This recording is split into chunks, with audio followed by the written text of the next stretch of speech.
In this video, I'm going to show you how to withdraw Solana from Photon. The first thing you want to do is you want to go to the top right and then select on the wallet icon over here that does say wallet management. Then it is going to bring you to a page that looks like this. Then go to this top menu and select over here where it does say withdraw. From here, you want to go ahead and choose which wallet you want to withdraw from. So this is my Photon wallet over here, so I would go ahead and select on it just like so.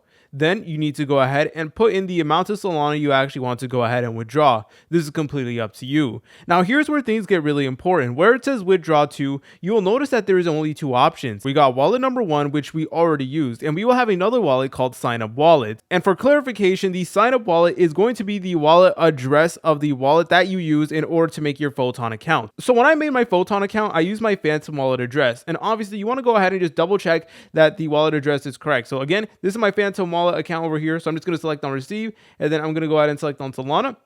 And yep, as you're able to tell, it is the same wallet address. So yep, the sign up wallet and my Phantom wallet address is the same one. So whenever I do select on the sign up wallet, it is actually going to withdraw my funds from my Photon account to my Phantom wallet just like so. And then all you need to do is you need to go ahead and press on withdraw. So guys, just keep that in mind. I know it's a little bit confusing, but that is actually how it works. If you guys found this video helpful, make sure to leave a like and subscribe. I'll see you in the next tutorial.